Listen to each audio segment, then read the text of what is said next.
late breaking news. We're here at Camp David. No, I'm just kidding. Anyways, we're going to do some quick introductions and go in reverse order. I'm Ray Wang with DisrupTV. Got our awesome producer, Elle. We've got Vala. We'll do introductions as well. In the meantime, we're going to do some quick intros with our guests, and we're going to go in reverse order. We're going to go with John, Angela, and then Aaron. So, John, what are you calling in? Where are you calling from, and what are you going to be talking about today? On the East Coast, where it's chilly, and I'm going to talk about the new idea behind or beyond IQ and EQ, and it's called TQ. All right, TQ, here we go. Angela. Hi, I'm Angela Yochem. I'm calling in from Charlotte, North Carolina, and I'm with Novant Health, where I'm the Chief Transformation and Digital Officer. And I'll be talking a little bit about business evolution and how various industries are responding to all that's going on. And one of our CCE speakers and BT 150 winners. And Aaron, where are you calling in from? Aaron Miri here, Austin, Texas. Yochem, by the way.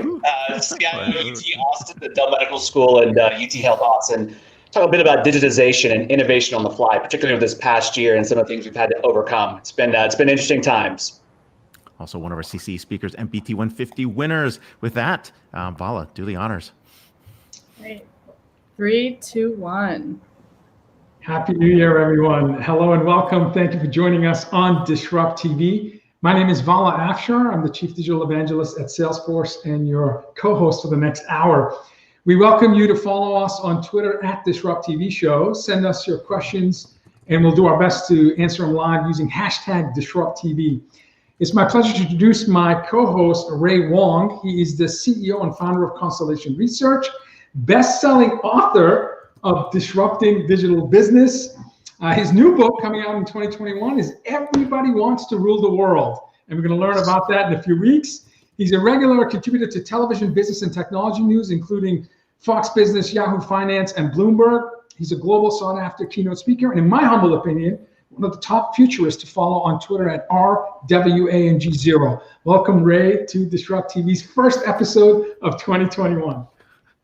Thank you. I'm blessed here to be with my awesome co-host and friend, Vala Afshar. He's the Chief Digital Evangelist at Salesforce. You see him for his inspirational tweets. CEOs, CMOs, CIOs, world leaders follow him on Twitter. And more importantly, you can see him speaking at a lot of different events and on business television, as well as an author himself. But it's not about us. It's about our awesome guests. And today we have one awesome guest, BT 150 winner, CCE speaker, and more importantly, one of the top CIOs, CDOs in transformation. So who do we got? Vala? Yeah, Ray, our segment's only 20 minutes, so I had to cut Aaron's bio to a tenth of what I could share. But our first guest, who I believe is one of the top CIOs in the world, regardless of industry, is Aaron Miri, Chief Information Officer for University of Texas at Austin, Dell Medical School, and UT Health Austin. In 2020, the United States Senate Congressional reappointed Aaron for a second term to the Health and Human Services Federal Health IT Advisory Committee. He was elevated to the role of co-chairman of HITAC. In 2016, the Obama administration, HHS Secretary Sylvia Bohol appointed Aaron to serve on the Health IT Policy Committee. Aaron is the prior chair of the HIMSS National Public Policy Committee and serves as an expert advisor to the U.S. Senate Committee on Health, Education, Labor, and Pensions. He's a nationally recognized CIO to know 2020 by Becker's Hospital, Computing World Premier 100 Technology Leader, Constellation Research Business Transformation 150 winner. He is, without a doubt, one of the top healthcare CIOs to follow on Twitter at Aaron Miri, AARONMIRI. Welcome back, Aaron, to DisrupTV. Thank you, gentlemen, for having me. Appreciate that. I look forward to, and I'm humbled by your comments, Vala. Thank you. I apologize. I had to cut out a lot of other great things you've done. No, it's all good. Great teams and some great organizations. But thank you guys for having me, and happy 2021. Thank you, Happy 2021. Healthcare has been center stage for 2021. As you know, all eyes have been on healthcare. We've seen a massive shift during the pandemic. And CIOs and CDOs have to look at things very differently than before. What are they thinking about?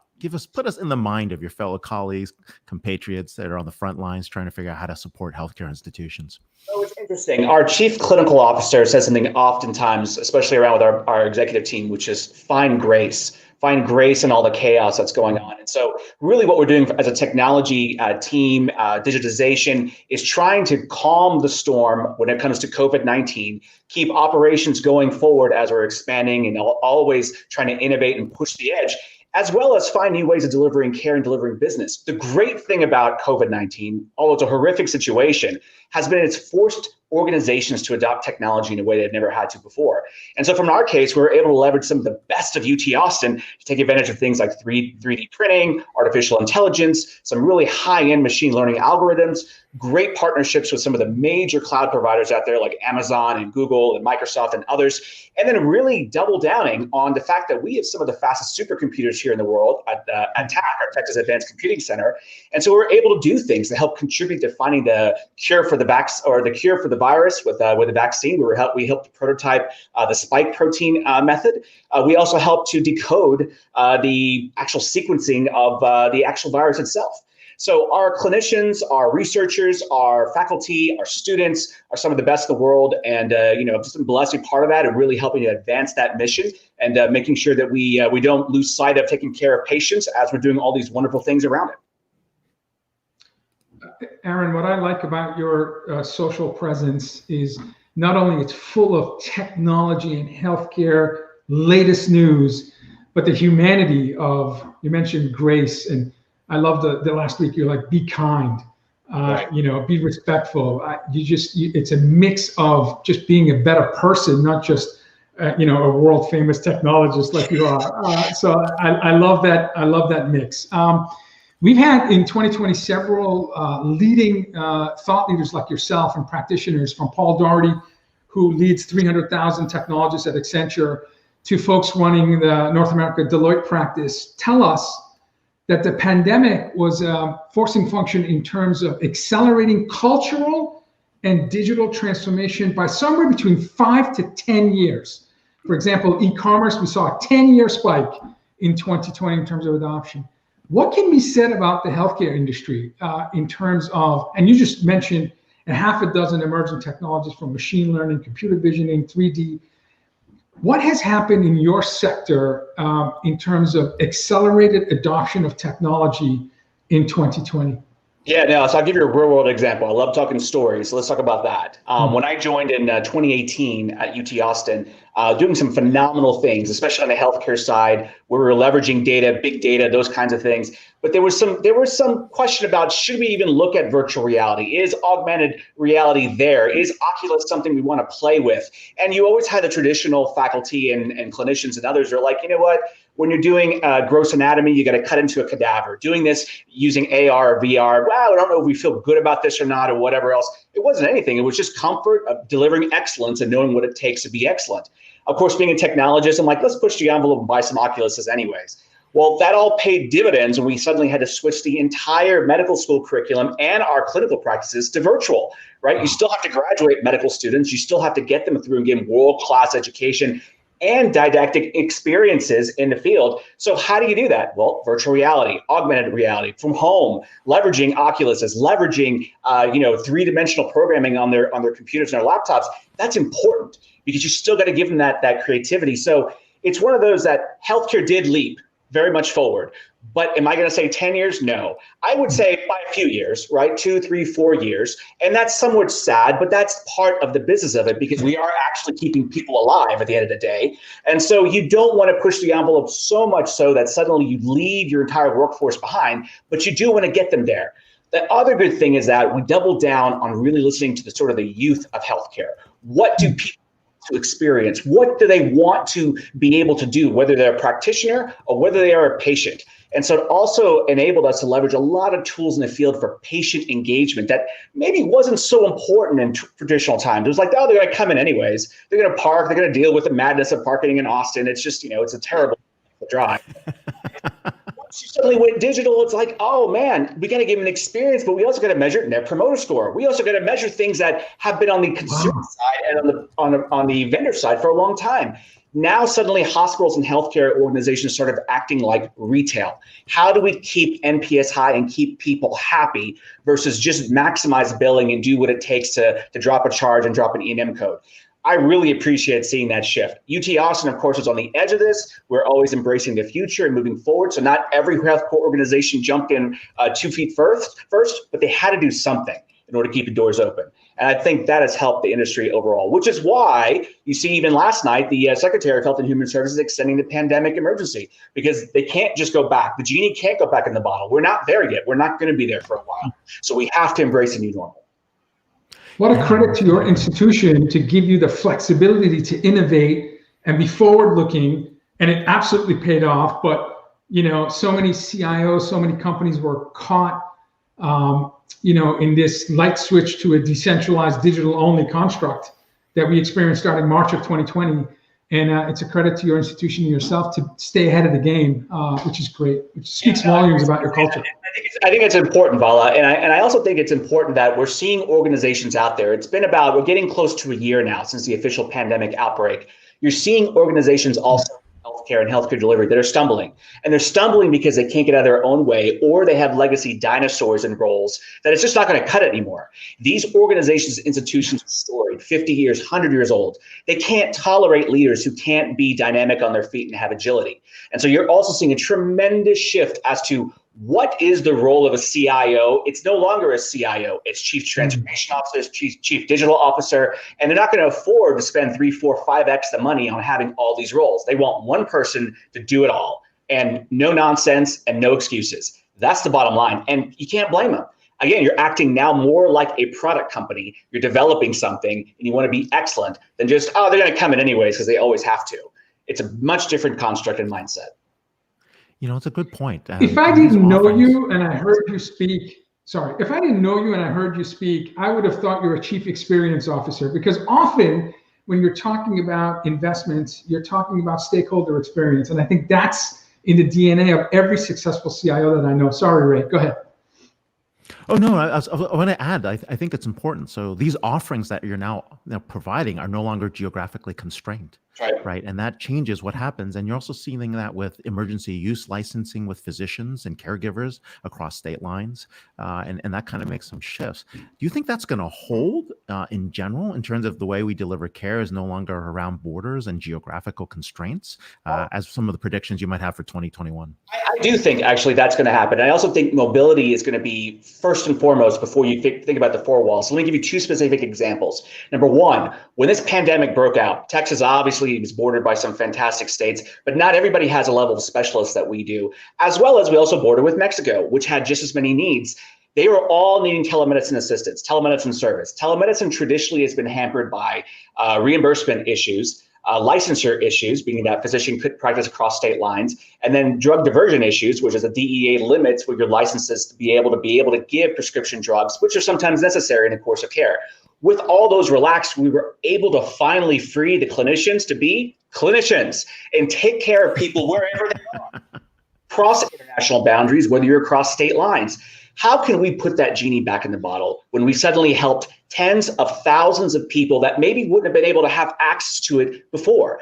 I recall before this outbreak that we were helping a clinic out in West Texas with simple dermatology requests, and the hoops and hurdles I had to jump through just for skin issues was amazing. Now, no problem, let's go, right? Light them up, give them a link to a Zoom, and you're off to the races, we can bill for it. Why would we go backwards? So yes, that's number one. Number two, our mental health professionals are some of the best in Texas. And what they've done, device, MiFi, let's go to them. Let's go find the homeless camp here in Austin that needs assistance and assist them at the point of care right there. Let's not ask them to come into a facility, right?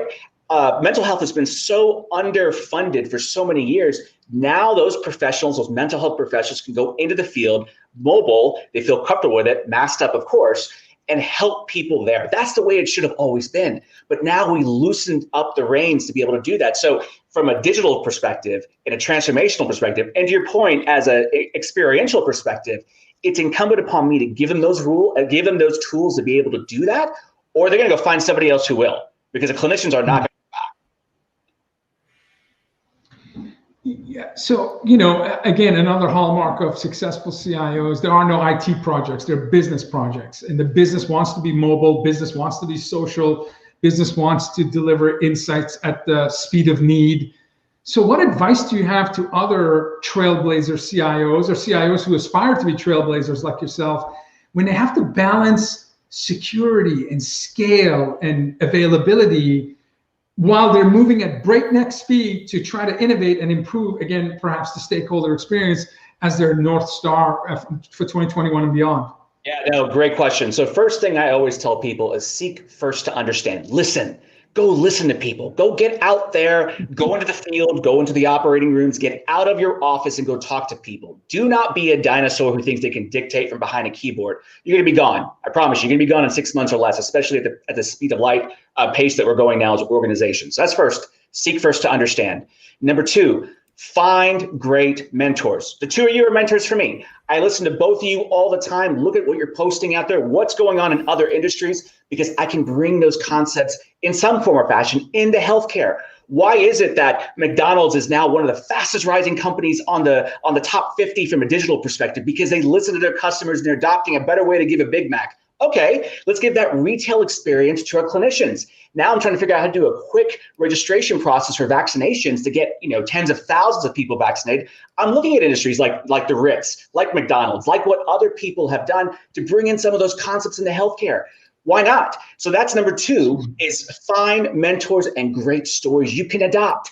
It's we were saying a little bit earlier before the recording here that imitation is the best form of flattery. I have no problem with that. There's some phenomenal things going around. And last but not least, make great partners. Find vendors out there, find the creativity, find folks who are willing to get in the trenches with you and say, well, we've never solved that before. Let's figure it out. Look, when I wanted to 3D print an N95 mask because we were running out of N95 masks, I've never done that before. Nobody ever has, right? People are like, why would you want to reprint and recreate something that took almost 100 years to perfect?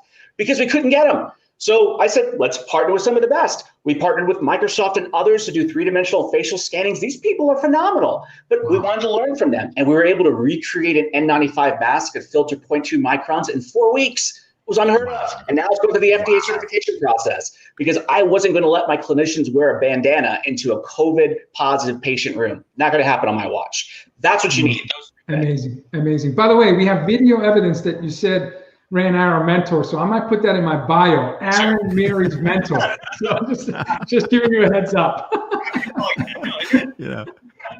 This is actually great. I mean, those changes you're seeing, like I was just on the phone with Kyle Rand, the co-CEO of a company called Rendeavor that's doing senior living VR, some really cool stuff that's going on there. We're seeing a lot of these innovations. Now there's the other side that's been going on, all the cybersecurity attacks that are coming in place. Like, what is healthcare doing to protect, and you know this space really well too, protect devices, patient data. I mean, you were there before at a product company, but the point being is like, what's going on? Because suddenly every institution in the US is at risk for a cyber attack. You're exactly right. Like we recently saw with the horrible thing that happened with SolarWinds, it is coming down to who do you trust and who can you trust and how do you monitor but verify? Very simple tenets that when you are traditionally on-premise and here within the four walls, I can really go walk and probably find the system that's installed. But when you're remote and now you're out there, healthcare had to suddenly adopt what many organizations have had to adopt, which is, well, how do I trust this thing running in the cloud now? How do I trust this application that's being served up? Where's that data? Is there a data center across the world that maybe I don't know of and that my patient data is suddenly there?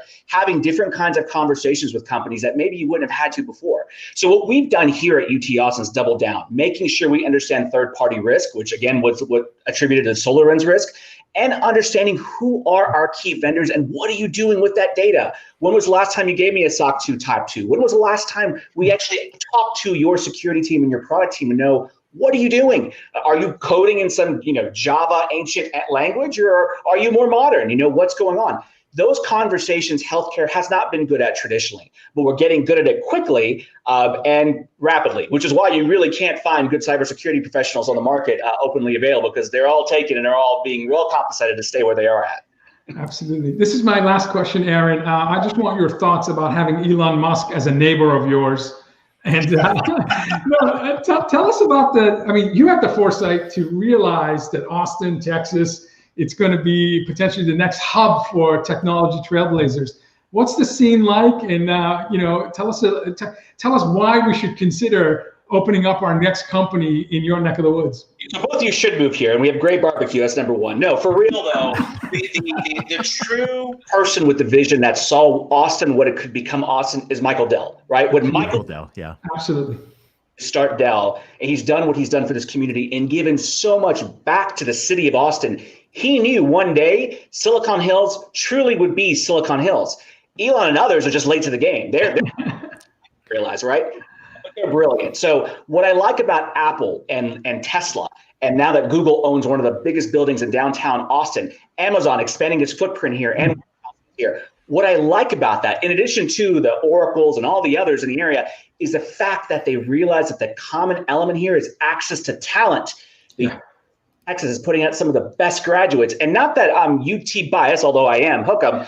We also have Texas A&M, which is just 90 miles to my east. So you have two world-class organizations, institutions right beside each other. These companies aren't silly. They know what they're doing. They see talent. They see top talent. And why wouldn't we do that? Plus, we have low taxes, great quality of life, and it's affordable here still for now. So why not? That's why Austin's become Austin. For me, I'm competing with them to make sure I can hire people. That is a tough situation, but I'll take it because I believe high tide rises all boats.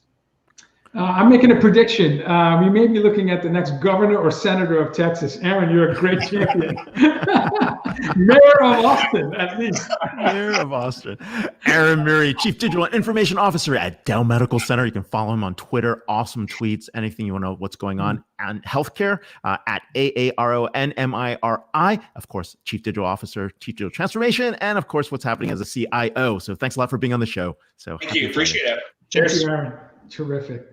One of the biggest brains in healthcare. Yeah, no question. No, and before we jump into intros, happy to have our awesome sponsors, Robots and Pencils. I forgot to introduce them earlier in the show. Thank you for your sponsorship and for supporting this. Check them out if you're looking at digital transformation. Really appreciate their sponsorship, and Happy New Year. So who do we have next? Our next brilliant guest, Angela Yochem, is Executive Vice President, Chief Digital Technology Officer at Novant Health, a super regional healthcare system with one of the largest medical groups in the US. Angela and her team deliver the world-class consumer capabilities, differentiated technologies, and advanced clinical solutions that allow high-growth systems to provide remarkable patient care. Angela has served as Executive Vice President CIO at Rent-A-Center, Global CIO at BDP International, Global CTO at AstraZeneca, and Divisional CIO at Dell. Angela remains an entrepreneur in resident, mentor, and advisor for venture groups and incubators on both U.S. coasts. Angela serves on the board of Freedom School Partners, a nonprofit committed to promoting literacy in the Charlotte area, and co-chairs the executive team of the Go Red for Women Charlotte's organization, part of American Heart Association. You can follow Angela on Twitter at ANGELAYOCHEM. Welcome, Angela, to DisrupTV. Hey, thanks so much. It's fun to be here. Thank you.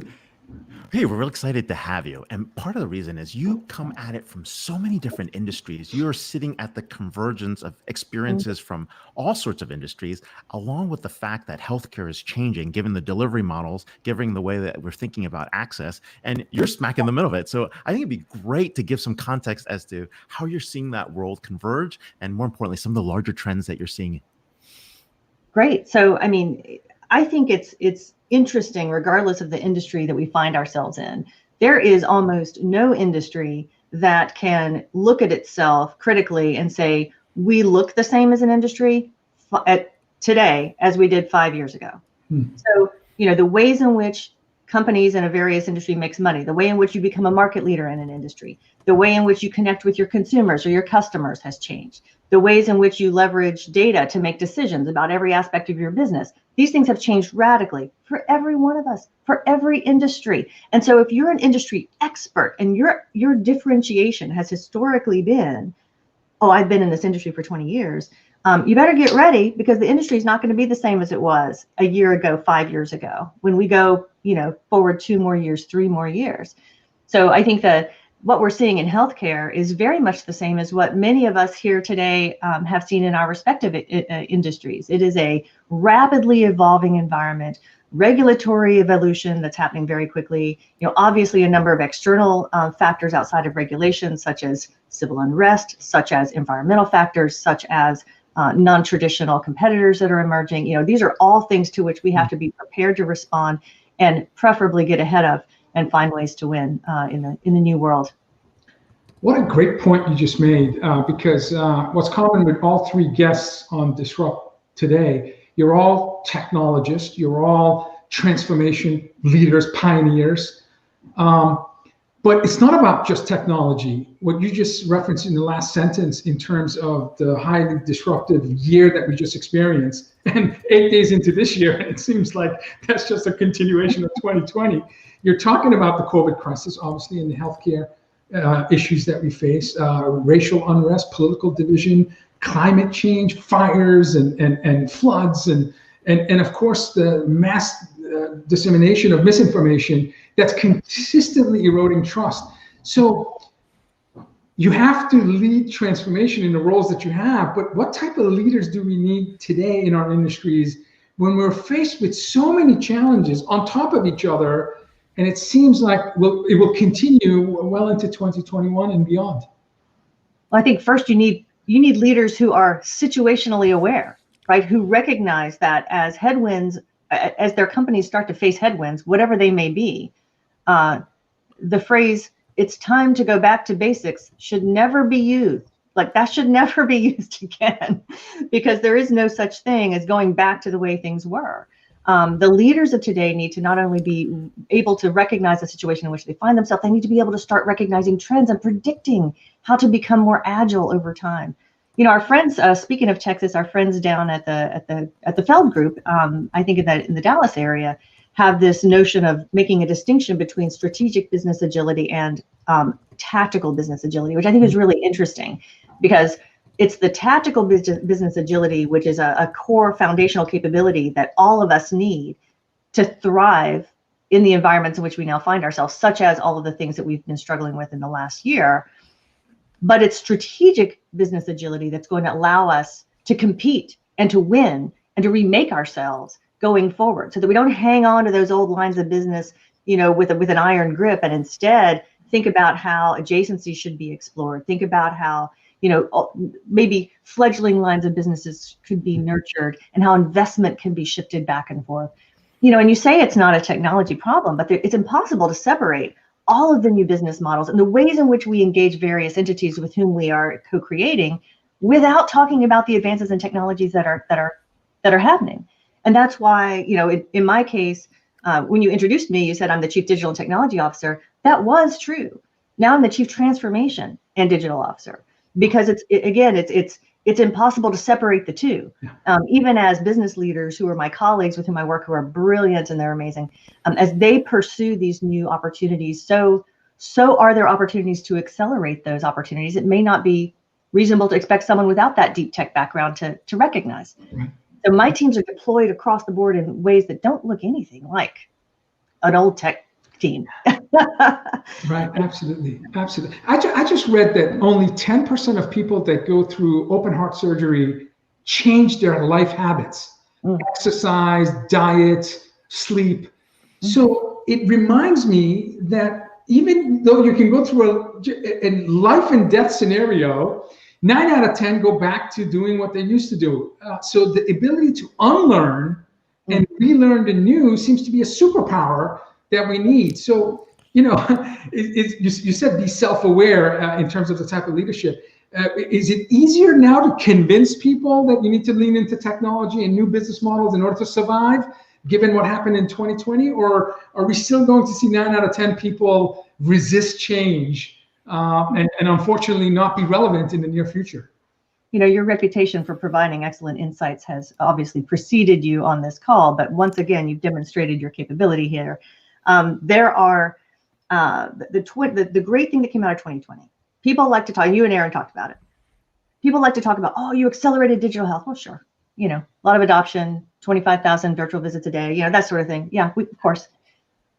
But what it did is it gave us an opportunity to create muscle memory. So even as we had already crafted the tactical business agility that we needed, it hadn't necessarily been exercised all that much, because even as external forces continue to hit us, they hit us one at a time, a little bit at a time. Last year, 2020, we had it all. We had pandemic, we had fires, we had disrupted supply chain, we had civil unrest, we had, individual team members whose lives were upended by the loss of a loved one or the loss of an income or the loss of, these are radical changes in society that impact every aspect of every one of our businesses.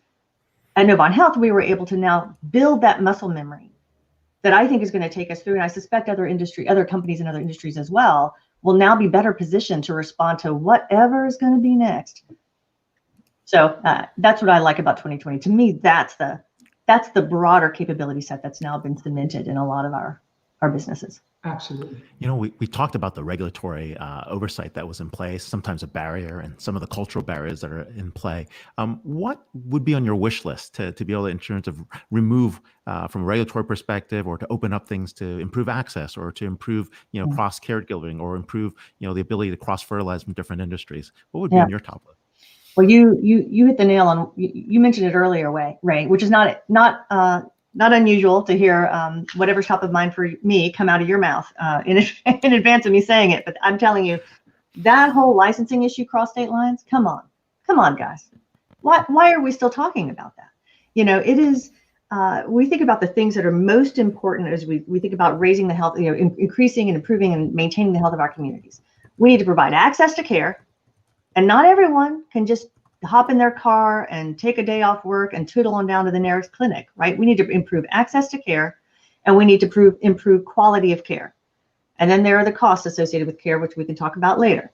But the access to care piece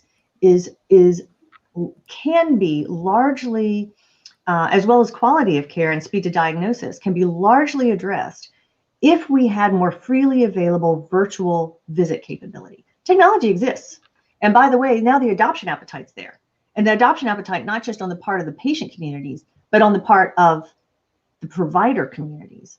And with the deployment of advanced sensor capabilities, which we have explicitly done as well as just implicitly enjoy as a result of the devices that all of our patients seem to have, 94% of our patient households have, we can now gain access to vitals that can be taken remotely. We have unprecedented capability for remote monitoring of patient health. And these are the things that will overall improve the overall health of our patients.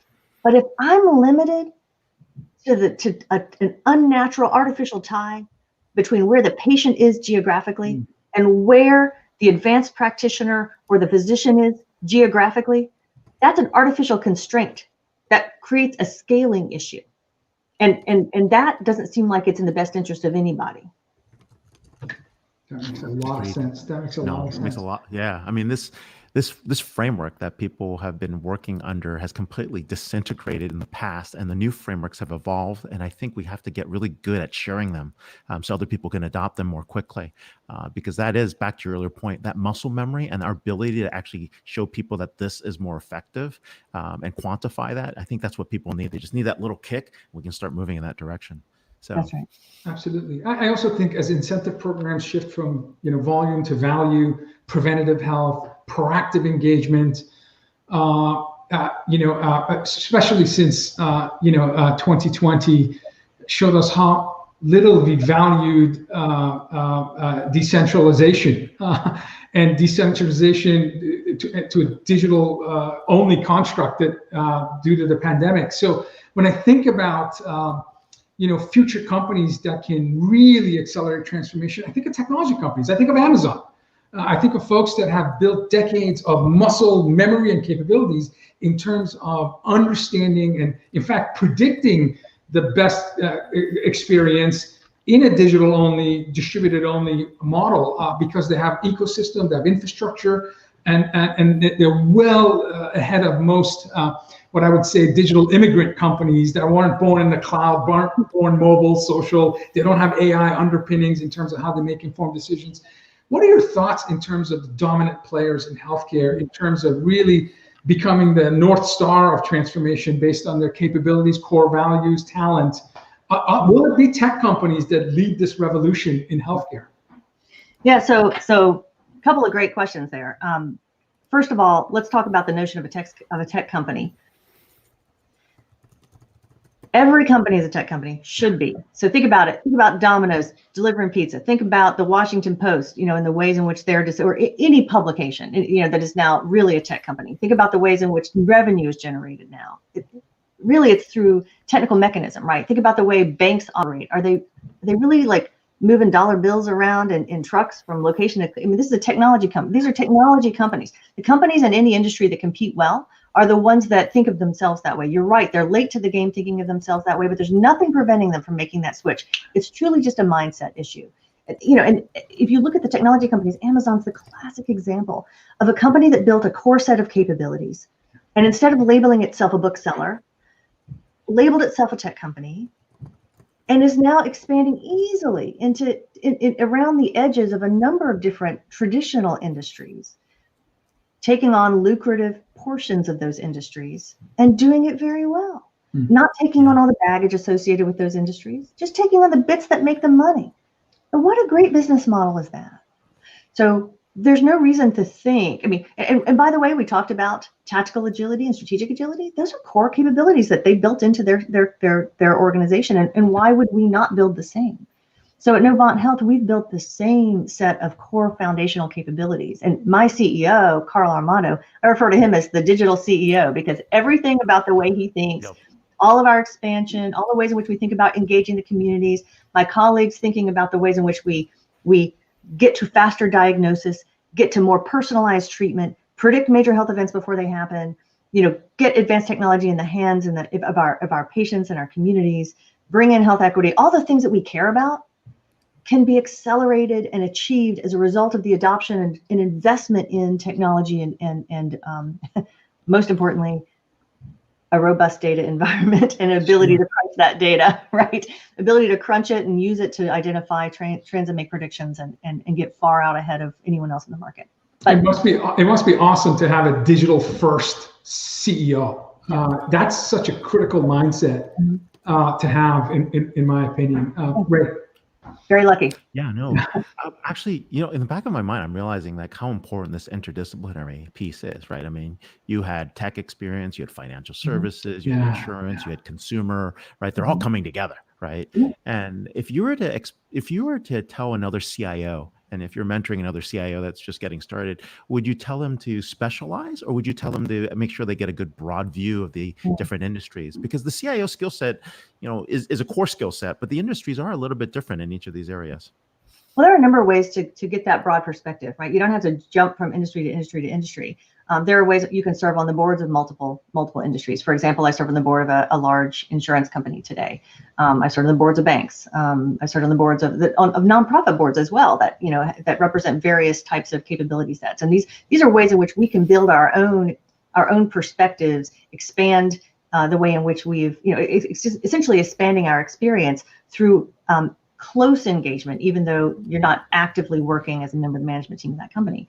So I think it's very helpful for ourselves, and I think I certainly encourage CIOs to look for those opportunities to engage and expand as thought leaders.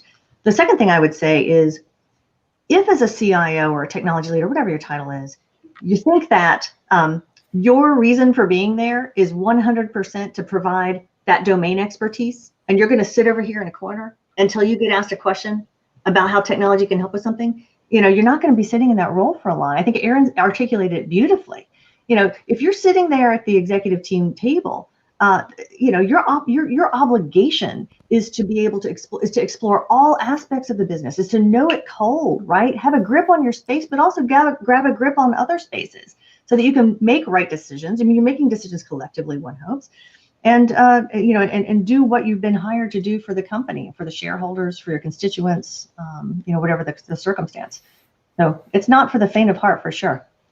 I love the advice from both of you. Again, it's Ray and I speak to some of the top technologist transformation leaders in the world, and again, common theme is your player coaches. You're not standing on the sideline as the tech expert only. You have skin in the game. You're suited up and you're diving for the ball and you're in the game, and that's so important. And it's great career advice. because those who think they can sit in the stands and enjoy the game just because they have domain expertise will not be on that team for long. So I greatly appreciate your sage advice. Yeah, no, this is awesome. We're seeing a lot of convergence here. Real quick, for your area, Charlotte, definitely happening. One of the big financial tech hubs of the country. Tell us what's going on there from the tech scene and what you're seeing as well. So yeah, it's really great scene. So obviously, fintech scene started about 10 years ago. A lot of innovation, a lot of investment from the big banks in town into the fintech space. A lot of investment from other entities as well. We've seen a lot of growth across North Carolina, particularly in Charlotte. From a number of new headquarters are locating here. And we're, I think that there are some headquarters there's some other significant players in other industries that might object to it being called a financial services company, a financial services town these days. I mean, Lowe's might object, Honeywell might object, all of these big companies that are coming through. Novant Health might say it's more of a healthcare company. I mean, healthcare town. We have a lot of innovation, but there's a ton of money flowing through here. I mean, where there's money, where there's investment, we have all these different universities. We have 5 different major universities in the Charlotte metro area alone. One of which is a 30,000 person campus, for goodness sakes. I mean, these are big schools. Wow. And so they're coming up with some great tech talent, some great talent across the board. So access to the talent, access to the money, great cost of living, great tax benefits, et cetera, et cetera, et cetera. What about the barbecue? Aaron. Excellent Carolina barbecue. Guess what? Carolina has some pork barbecue. We now have the barbecue wars going in place. Tech hubs, barbecue hubs, everything. Angela Yochem, Executive Vice President, Chief Transformation and Digital Officer at Novant Health. Thank you so much for being here. You can follow her on Twitter at Angela Yochem, Yochem on Twitter. And Happy New Year. Thanks for being here. Thank you, Angela. You were terrific. Wow. So much to think about. Thank you. Ray, what a privilege you and I have. And speaking of privilege, so we typically reserve the final spot where we expect someone to come and hit a grand slam and really wrap up the show. And I got to tell you, and I'm going to read the bio, but if there's one person if I was forced to follow one person to understand the healthcare industry on Twitter, this is our last guest. So let me just go through the proper bio. John Nosta, President, Founder of NostaLab, a leading voice in convergence technology in health. John helps define, dissect, and deliberate global trends in health technology and innovation. He's consistently ranked among the top names in almost every digital health list, and he has sustained that #1 position for several years. Beyond simply an influencer, John is also defined as most admired and top disruptor in digital health, life sciences, and pharmaceutical industry. He's a member of the Google Health Advisory Board and World Health Organization technology expert. He was named one of the top experts in the world by the WHO. John is also a frequent popular contributor to Fortune, Forbes, Psychology Today, and Bloomberg. John has also been published in prestigious peer-reviewed journals, including the American Journal of Physiology, Circulation, and American Journal of Hematology. He's the founder of NostaLab, a digital health think tank that's focused on guiding companies, NGOs, and governments through the dynamics of exponential change in the technology marketplaces. Again, my highest recommendation, follow on Twitter in terms of health industry. You can follow John at John Nosta, Nosta. Welcome back, John, to DisrupTV. Thank you. What a pleasure, guys. Vala, man, it's such a fun opportunity to chat. First of all, Aaron and Angela are A's, right? They get 2 A's to start the show. Brilliant. It's like it was a little bit like drinking out of a fire hose. Their information was so good, so spot on. Angela was amazing. I know Aaron personally, and I consider him, again, one of the top CIOs, absolutely. Not just in healthcare, just the top CIO, period. He's brilliant. Thank you. I know we've got some of the top transformation leaders there, but hey, let's jump to the chase. You're in a brand new lab, man, brand new studio. So let's talk about what's going on, because you're all set for telemedicine, even though that's not what's going on, but telemedicine's on fire, something you've been talking about for a while. It's finally catching on. Is it up there? I mean, you're looking at Teladoc stock, you're looking at all these other things from PlushCare all the way to everywhere else. I mean, this thing seems to be on fire. Everybody seems to be doing it. What is the real state? Okay. I guess the question is telemedicine on fire, right? There's certainly smoke, and I'll give you that much. But, I think that we are at a unique time in human history for the technological convergence. We talk about that exponential curve and the inflection point stuff. But what I think we're seeing now with telemedicine is a triple inflection point. And that's simply put, it's the technological availability. Things work now. We have the technology. That's number one. Number two is that we have a legal, regulatory, and medical pathway. So we're seeing people say, okay, you can do it from a variety of regulatory perspectives. That's real interesting. That's important. And the third is this notion of morality. It's the right thing to do. It's a clinical necessity. So those three things are coming together, and boom, telemedicine, smoke, right? Fireworks too. But I don't know about the flame. And there's two things I want to bring to the discussion here today is, as I've been looking at the data, and I'm looking at different data sources, and they don't align perfectly, but we saw that peak in May and April of telemedicine visits. It's almost down to baseline now. Wow. So what does that tell you? Does that tell us that human nature seeks to see the doctor? That telemedicine is a one-off, is an exception, is an emergency, or is it a standard continuum of care? So again, fire, maybe, heat, yeah, flames, I don't know yet.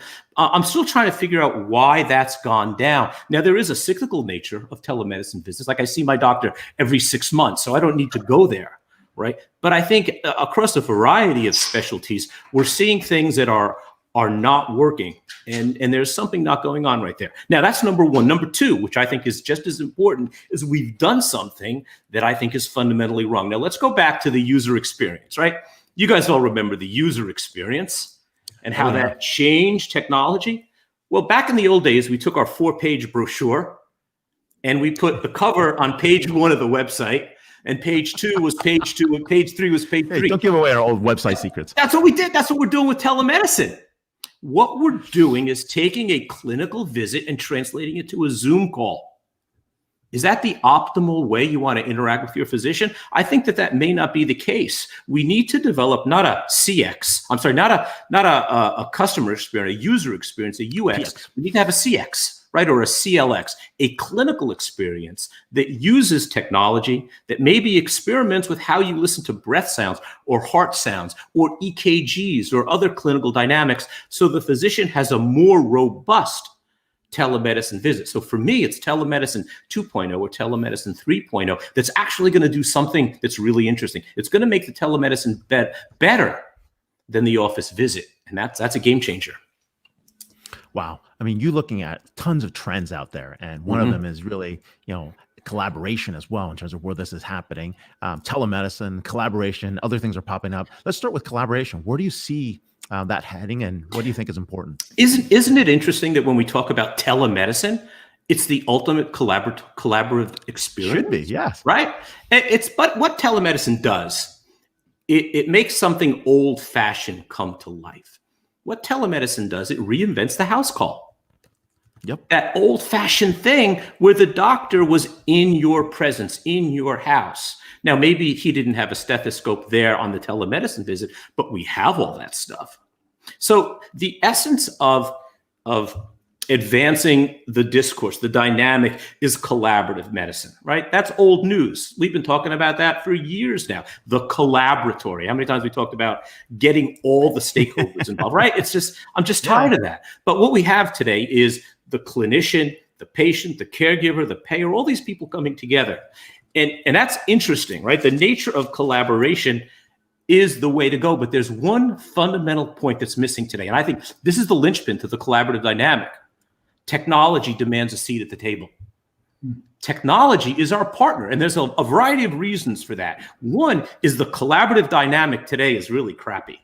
The collaborative dynamic today is one of consensus building. So we'll take Vala's point he wants this and Ray wants this and I want that. And we'll come together at an extraordinary compromise. That compromise does not define innovation. If you want a white house and I want a red house, making a pink house is not an appropriate solution. So I think the collaborative dynamic in the human construct is extraordinarily flawed because that's the nature of society today. We want to be inclusive, and inclusive does not necessarily mean that it's a democracy, that everybody gets the equal vote. And now add to that this notion of information. Information is coming at us at speed, at volume, at source that we cannot assimilate. The human brain cannot assimilate technology. The physician cannot assimilate the number of clinical trials, the new papers, the ridiculous information that some patients might be sending, like DNA analysis, right? Or the number of steps. Can't do it. You can't do it. So this leads us to a fundamental assumption, a fundamental proposition that makes everybody nervous. And that moves beyond just having technology as a collaborative partner, but it questions who the smartest person in the room is, right? I mean, if back in my day, the nurse was in the room and the patient and maybe the respiratory therapist, but when the clinician or, oh man, if the chief of medicine came in the room, everybody stood a little taller. Everybody quieted down because the guru will speak. Well, the smartest person in the room is AI. The smartest person in the room is technology. And that fundamentally shifts the cognitive burden, right? Do I need to remember that the first intermediate pathway to the tricarboxylic acid cycle is 1,6-fructose diphosphate? Do I need to learn that? I don't know, Maybe I do as an intellectual exercise to make my brain strong, but I don't know if I need to know that as a clinician. Maybe I need to know a bit of coding, or a bit of marketing, or a bit of optimizing communication skills. So I think that the collaborative dynamic is changing. Technology is part and parcel of that collaborative dynamic, and it's going to flip people out. I watched Jack Ma at World Economic Forum, and he said, "Did you see him? He's missing, right? You're out." Where is Jack Ma? Where's Waldo? And he said, in order to be successful, in order to compete and thrive, you need to not just have IQ, not just EQ, but you also need LQ. LQ. You got to love what you do, love coaching. You got to love the people you serve, love the job, love the way you do it. And then you immediately responded to my tweet and said, "Oh, there's a missing element to this formula. It's not just IQ, it's not just EQ and LQ. You complete this formula with TQ." And you have a podcast that speaks to TQ. And I'm hoping, the rumor is, I don't know if this is breaking news on our show, that there may be a book on TQ. That is breaking news. Okay. I hope so. All right. There's some notes scribbled on a page. Fantastic. Okay, so tell us about the book. Tell us about explain to our audience, why is TQ as important as the other Q? I confronted Jack actually in Moscow, of all places. Wow. And we had this great that would have been a podcast, right? We discussed this notion of L and love brand and LQ and all that kind of stuff. And I think that to a large degree, love fits into this notion of empathy. It's an emotional construct that lives there. Sure. And so I believe that it's very simple. Okay. Our ability to assimilate technology into our lives, school kid, teacher, doctor, business person, housewife, anybody, our ability to assimilate technology into our lives is an independent arbiter of our success. It comes down to that. And, in today's world, we have to be smart. We have to be empathic, but we need to embrace technology. So I'm trying to quantify that and look at what technology quotient does. And here's an interesting thing. You could argue that your TQ, your IQ is fixed, right? I mean, smart kids tend to be smart adults. I mean, that might evolve. There's even some data to say that you could increase that. Dumber. Right? Some of us go down, right? But there's a kind of a bandwidth, right? So that's why I think that our IQ is kind of fixed. EQ in a similar way may have a little bit more bandwidth, but a lot of that is kind of intrinsic. And what I find very interesting about technology quotient is that the appropriate use of technology can impact IQ and EQ. Think about that for a second. Vala, Ray, I'm sure you'd agree that technology has made you smarter. Your ability to do a search, Sure. right? So IQ can be enhanced by TQ, EQ, recognizing, talking with people, engaging with people. All these techno-based human things create this swirl of emotion. So that's why I think that TQ may rise to a level where it becomes, it has the ability to impact IQ and EQ. And that cluster, those three things, simply put, IQ plus EQ plus TQ is the formula for success. So unless you can increase your TQ, you may not reach your full potential in terms of IQ and EQ. I think that that's a hypothesis that I'm working on right now, because I believe that technology has made me smarter. Technology has connected me with facts and figures. Yeah. I mean, just your guys' tweets, and I mean this in all seriousness, these little glimmers of ideas that spark creative thought, that push me in paths I never would have gone down, is a function of my cognitive capacity. And again, you know, talking to you guys online, the human connections that I've made on social media and Twitter are profound and important. I define some of my best friends in today's world by people who I know online, some of whom I've never even met. So, I met both of you. I met both of you on Twitter. Yeah. And this show next month is our 5th year anniversary of DisrupTV. We conducted 670 interviews prior to today, so we're at 673.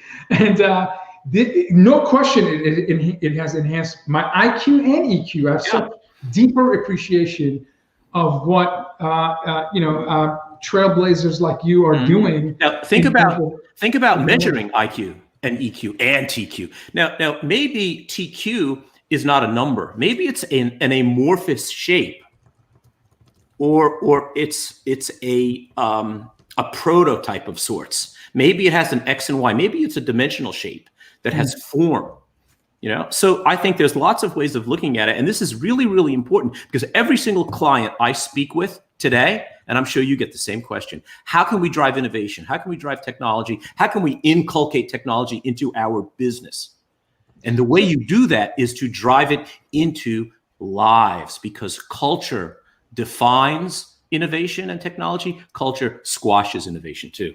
So, John, according to World Economic Forum Future of Work research, they state that by 2025, across multiple industries, 50% of tasks will be done by machines, 50% by people. So if my coworker is going to be an ML algorithm, and I know Ray's going to replace me at some point with an avatar on Disrupt, so that there'll be smarter questions of our audience. Doesn't TQ now become a necessity in terms of how we measure and how we guide individuals' path on a higher TQ journey, if literally I'm in an algorithmic economy competing with, or co-creating value with, let's not say compete, co-creating value with machines as my colleagues? 100%. Now, Vala, you said something very interesting. You said that technology will encompass 50% of the pie, and what will be left for humanity is 50%.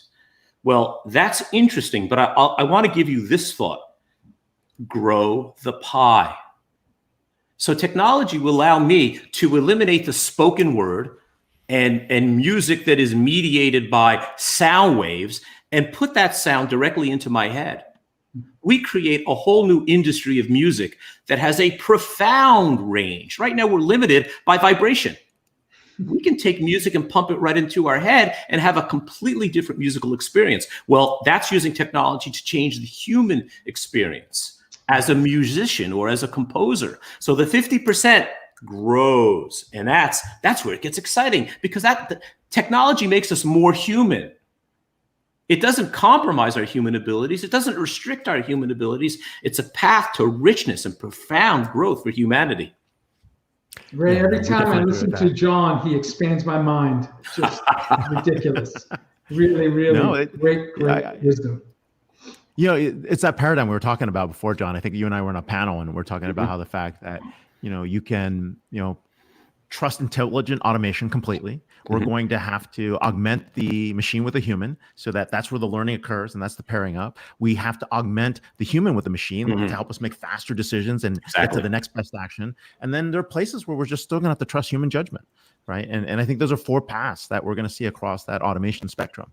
So, Completely. And everyone's going to have to bump into that. It's So true. really, But we could be talking for you hours. know, I like the scenario planning, the 4 scenarios you just, and I think exceptional practitioners like Aaron, Angela, you know, they have to decide at what point do they pivot from one scenario to another to advance and grow and scale their business. And that's where you're going to need, again, incredible TQ. Remember, guys, it's scary, right? It's frightening. You know, our first technology arguably is fire. Okay. Fire let us eat, grew our brains, let us stay up at night, let us move around, let us live in the cold, right? Fire was amazing. Our ability to manage, capture, and deal with fire was great, okay? It shared a duality of wonder and fear. It was the most wonderful thing in the world. It heated my cave, but it burned everything. Today, fire is an essential component to our lives, and it still is one of the single biggest destroyers of personal property. Fire still burns down houses and burns down forests. It's wonder and fear. So things get scary. AI is the most wonderful thing in the world, but it scares you. It's frightening. And that's the duality that we have to confront in the context of TQ, that it's a duality. And the cooler the idea, the bigger the transformation, the scarier and more frightening it very well may be. John Nosta, you're on fire. And I mean in a good way. That was awesome. Grand slam. Fuego. John Nosta, president and founder at NostaLab. More importantly, follow him at John Nosta. And you can catch him on Twitter with some of the most insightful information about healthcare and the future. So thanks a lot for being on the show. Thank you, guys. Always a pleasure. You're terrific. Wow. Ray, is there a better way to kick off 2021? This was first episode of this year. Next month, again, our 5-year anniversary. And for those of you watching, thank you for the opportunity to have our favorite time of the week, which is learn from some of the best and brightest minds in the world. And with that, episode 219 is next week. And we're going to have Tony Utley, president at Honeywell Quantum Solutions. Let's talk about advancing your TQ and understanding of quantum technologies. We have Devani Lamont, CEO of Transposit, as our guest, and Rafaela Camara, advisor of the WXR Venture Fund. So incredible big brains on episode 219. Ray, your closing remarks on our first episode of 2021. On a very slow news week. On a very slow news week, nothing going on. This is look, I think the impact of technology on society, the technology, especially we talked about today here on healthcare, we're going to continue to see that hopefully advance the ability to actually deliver new types of care models, but more importantly, really advance humanity. And I think really that's what today's session was about, seeing where the future could lie and what the possibilities are, and of course the people that are behind it, as well as the organizations that are advancing that. So I think we got a really good insight. I think that's really important for everybody to be able to see, what's possible, what's out there, and where we're headed. And we couldn't think of 3 better individuals to do that. So, any thoughts for the new year, Vala? Where are you headed? My thoughts, and the question that keeps going, in my mind, is an update on Everybody Wants to Rule the World. Give us an update on the book. I've had the privilege of a preview, me and a handful of folks around the world. But what's the news on what is sure to be a bestseller? So we're hunting for Kurt Smith. If anybody knows the Tears for Fears singer, let me know. Do you want to reach out to him? No, I was kidding. No, the book is in great shape. The book is, they're finalizing all the stuff that, editors and book publishers do. We're in the process of doing endorsements. The book will kick off. We'll probably do the launch in July and some pre-launch activities, May and June. But for our clients, we'll share some of that insights earlier, really about what's happening with the business graph and how to build out new types of digital monetization models, how to compete and how to partner in that world. And of course, there's going to be a lot of talk, given the political climate, really about how these digital giants are regulated, what are fair constructs for free markets and fair access. So we'll see a little bit of that going forward. But when you write a book, it's intellectually rich. I've had to read a number of pages more than once to fully grasp the context and the multiple dimensions in terms of policies, politics, new business models, use cases that are post-pandemic references. It's a very up-to-date, it feels like you wrote the book last week. So I kudos to you because you reference things that are right now in the news in terms of your thesis. So anyway, again, I'll wait for the proper time to do the endorsements, but I got to tell you, it's a hard book to put down. So I really appreciate that. Get it out there. I want to get it out faster if I can. So I'm sure the publishers are there. But hey, thanks everybody. Thanks for being on the show. Thanks to Robots and Pencils for their sponsorship. And more importantly, catch us every Friday for the live broadcast, 11 a.m. Pacific, 2 p.m. Eastern. And you're watching DisrupTV here with Vala Afshar and myself. Thank you. Bye, everyone.